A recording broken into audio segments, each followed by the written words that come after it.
My intention is always to present you a higher perspective, to make your heart feel deeply seen and nourished, and to meet you with nothing but realness. So welcome to my channel.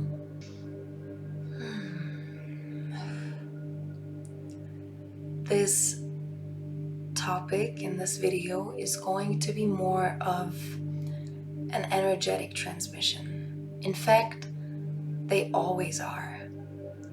There are certain concepts that I want to convey with words, and regardless if they are perfectly delivered by my words, that thought, that concept, that package, that drop or download, how some people call it, I don't necessarily call it a download, it's more so like a thought drop. That is always delivered. Yeah, because we're speaking, we're communicating on an energetic level. So even if consciously I might not convey the things that I want to convey in perfect words, subconsciously they're always transmitted and always delivered. That's why it's so vital also for you to discern who you're tuning into. Who are you watching? Who are you engaging in? Because our fields always connect. So make sure that the content you're watching, the content you're receiving is of highest intent and of the highest good for your field. So today I want to be that bridge, because it's even more potent when something that is delivered on a subconscious level is also perfectly delivered on a conscious level. And that's what I'm attempting to do today, because I have a really exciting drop that I would like to share. A really exciting viewpoint that I've been personally sitting with, and that was extremely helpful to me.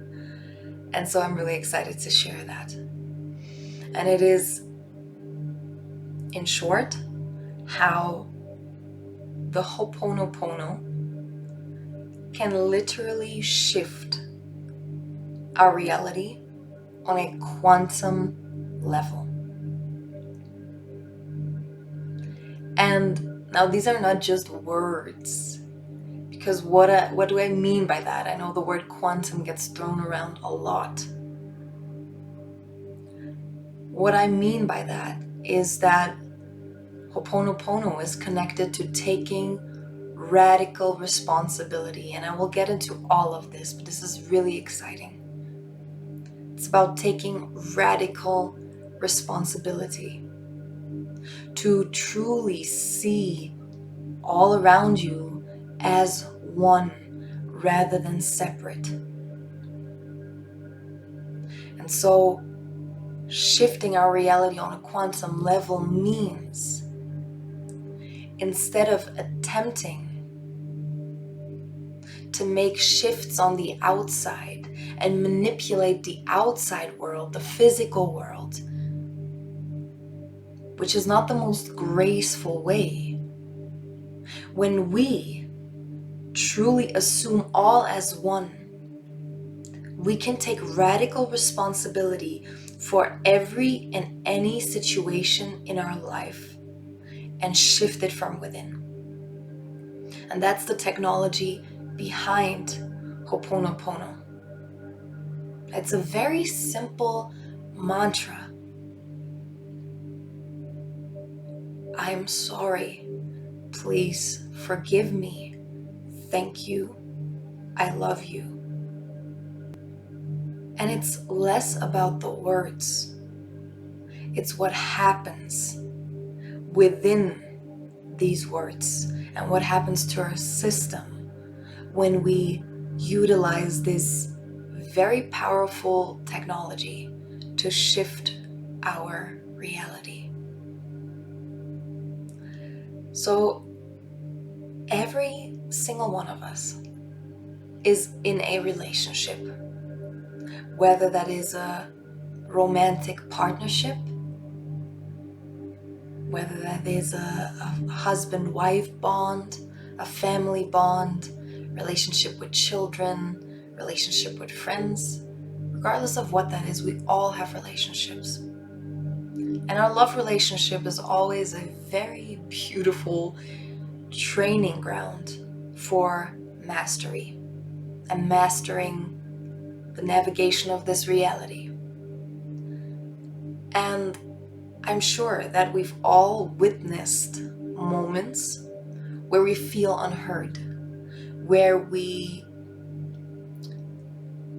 or in which we told someone the same thing over and over and over again.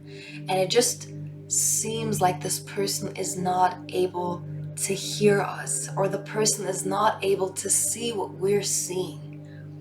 You know, if there's a reoccurring topic in the relationship that causes frustration, or that causes fights or dissonance or disconnect, and we're like, yo, like, I've been telling you this for the 40th time, and if you would only change this one thing, like, I would feel respected, I would feel loved, I would feel heard. Like, why is it so hard for you to shift this one thing? And there is this whole thing of like, you're not respecting me, like, why aren't you hearing me? I'm sure we've all been there. I've been there plenty of times, in which you tell a person something, whether that is advice or whether that is something that is on your heart and that would mean a lot to you, and the person just doesn't seem to hear you. And now shit gets really interesting. It's because they literally cannot hear you. And I want to give us an example why. What we're doing, what we're attempting, is the hard way. And even though on a subconscious level, we know how this reality works, on a conscious level, when we find ourselves in these moments, we forget sometimes. And it's like we're watching a movie, or we're watching a series, and we're in it, we're watching it. And what we're attempting to do, by attempting to change the physical reality, by telling people that they have to change this or that behavior, or we're questioning why the person is continuously doing that, that's just as effective as if we would get up in the middle of a show or a series and yell at the TV to change the scene. Or we try to put a sticker on top of Brad Pitt's head because we're like, well, I don't really fuck with you anymore. You might be into some bullshit. I don't want to watch you, whatever. It's the same thing. It's pointless. The movie has already been written. The actors have already been casted. It's already on the screen. So even though for us watching it, it's playing out in the here and now, all of the things that are happening on the screen, they've already happened in the past. So what we're watching is a projection of the past. I want to make this really clear, because this is more than a metaphor. We're watching this movie. And even though if you've asked us, if you took us out of the scene and you'd be like, hey, was this movie casted and filmed right now, or is this in the past? We would say, yeah, it's in the past. It's all already done. But when we're watching the movie, we're in the moment and we're experiencing it in the moment. And then sometimes we can get so involved in this movie that in that moment we forget that this is just the past projected onto a screen, because our awareness is involved in the movie or in the series, in the show that we're watching. So now, this is exactly what's happening in our life. Everything we're seeing is a construct, is a screenplay from the past.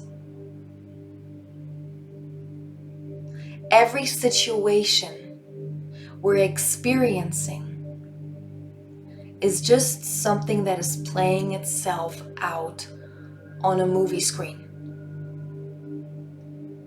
And so now, when we're attempting to shift that on a physical level, it's just as effective as us yelling at the freaking TV screen, saying, cut that scene, switch that scene, I don't like what just happened. It's pointless. So now we forget throughout the day. So in this example, it's easy. It's like, yeah, duh, it's pointless. But we're still doing it every single day in our reality and in our relationships. So now let's take this relationship as an example. Or the person you live with, your family, whatever it is. And you wrote the screenplay, you casted the actors, and you produced the whole thing. So now, the movie is done, and you go to the actor, and you gave this actor a specific role, and you're like, yo, I don't like what you're doing. I don't like what you're doing. Stop what you're doing.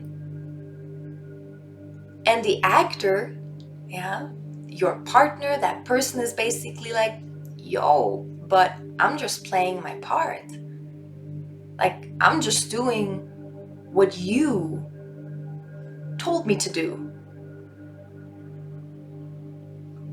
So, the person literally cannot hear you. And we've all experienced this when we conveyed something that made so much sense to us.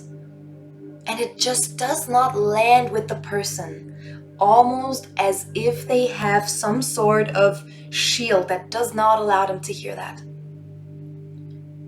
Because they're not meant to. Because there's a lesson that we have to learn. And now I'm not talking about this over spiritualizing of things where with every little thing you see that you do not like, you're like, how is that a mirror? And what did I do to create that? And why is that happening in my life? What did I do to create that? It's not that mental, okay? It's not that mental. Yes, you created it, but you created it from genetic memory, from some multidimensional karma, subconscious memory. So it's not an aware creation. So you asking that question is pointless because the part that created that is oftentimes something you can't even touch. And it's not that mental. Sometimes it's helpful. I'm a quantum healing practitioner. I literally put people under hypnosis to figure out how past lives or multidimensional lives correlate to ailments and wounding they have in this life. And sometimes it's super helpful. But to do that on a daily basis is mindfuck, and it's very mental, and it's not necessary. So yes, everything we see, every situation we see, we have to take radical responsibility for it because yes, we created it. But we didn't create it consciously. We created it from memory. Not even conscious memory. I'm speaking about genetic memory, multidimensional memory, karma that we're not aware of, collective karma. So as we're attempting to interject in a movie that has already been written, produced, and filmed, the person that's not hearing us or the situation that is seeming like it's not changing is literally just playing its part. You are the only one, not even to blame. It's not about that. It's a really shitty word. But you're the only one who's responsible for it. If there's something you don't like, you wrote a shitty screenplay. Maybe you casted crappy actors. It's no one else's fault. And that is extremely empowering if we understand the massive power to shift that comes with that realization. Because now we're shifting to grace.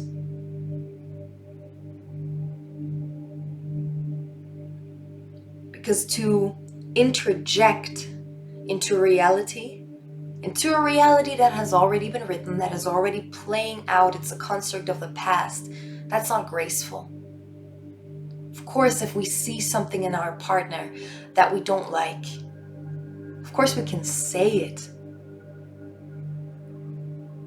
But if it becomes this pattern where we realize, wait, this is a habit of that person, or this is something that the person is just continuously doing, we can say it once or twice in a playful way, in a fun way.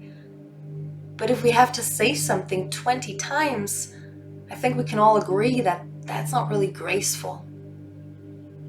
And after saying it the 20th time, you're probably also not your most patient self. Maybe you're not your most playful self anymore. Maybe you start to become nagging, annoying, pushy, entitled, aggressive, maybe even abusive. Yeah? We all know that. Like with our mom. The first time she had to tell us something, she was kind of sweet. But after the third or fourth time, it's like when she put the slipper out. When she took the slipper out, she's like, okay, we're done here. That's not graceful. There's a more powerful way to interact with our reality. And it's by rewriting our screenplay. Because when you wrote a crappy screenplay, you can cast the best actors. They're doing their job. And every time you interject in that reality, some aspect in them is looking at you like, oh, that's your screenplay. I'm playing my role and I'm doing it the best way that I can. And that's when they cannot hear you. And it's like this sort of jello, you know? Like the reality you're trying to switch is dense.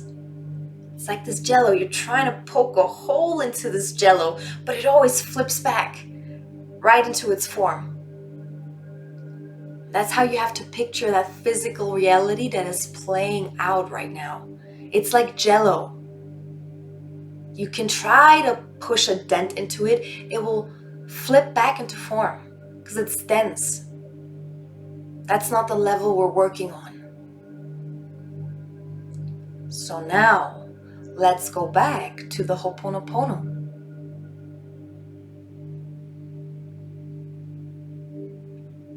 There are two ways that we can basically live our life. Very simplified.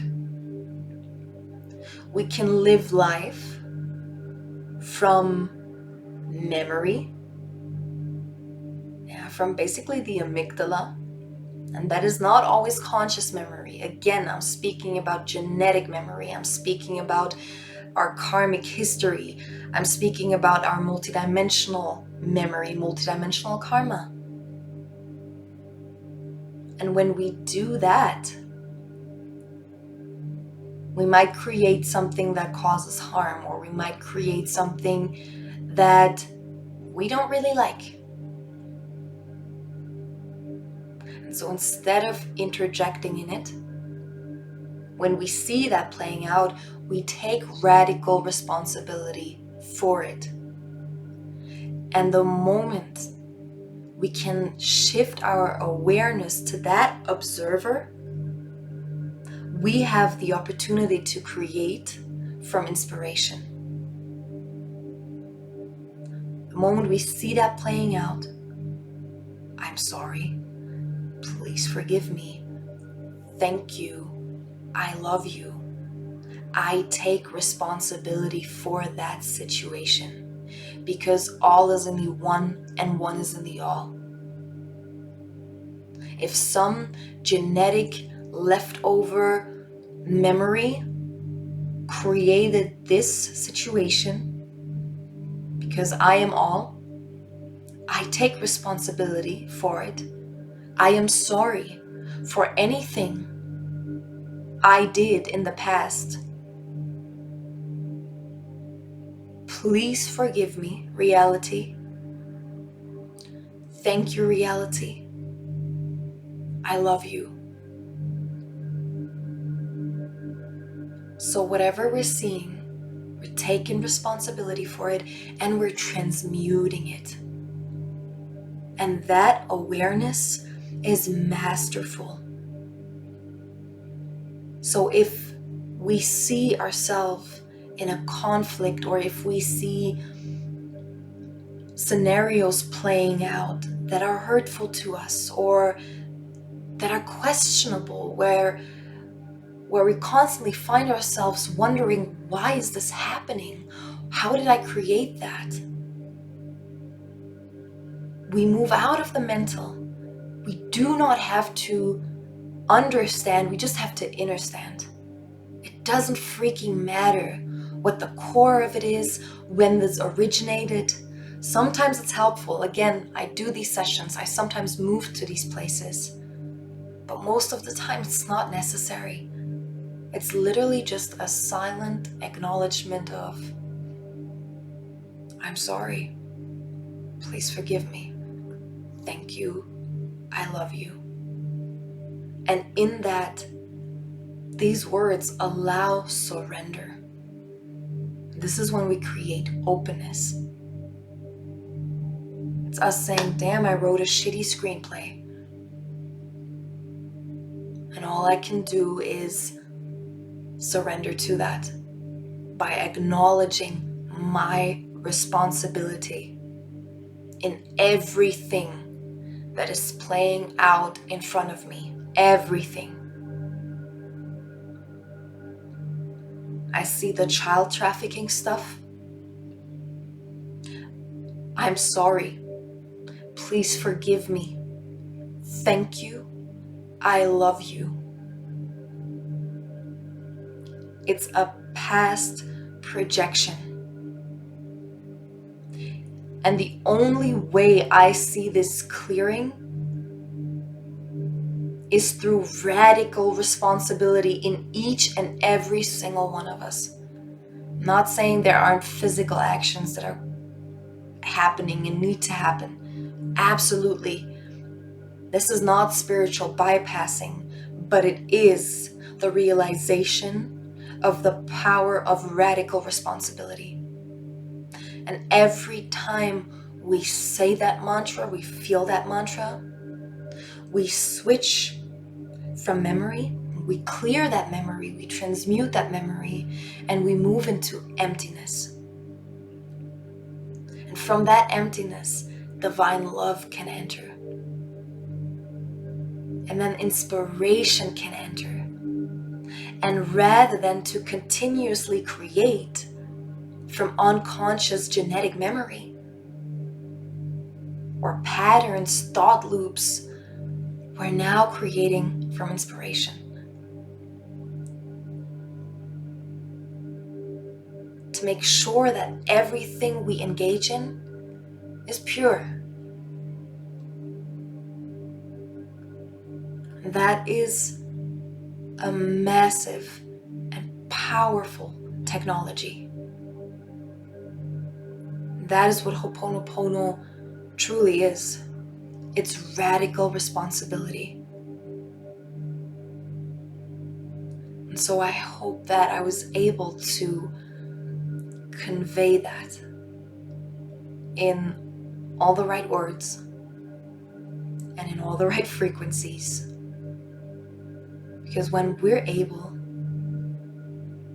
to remove ourselves and come back to such an observer awareness in which we stop blaming other people, massive shifts will happen. Observe, try it, and see what happens. Because now you're rewriting a screenplay rather than yelling at the TV screen. You're the creator. I love you so much. And again, I hope that this was helpful. I hope that this landed in the way that I intended it to land. I love you.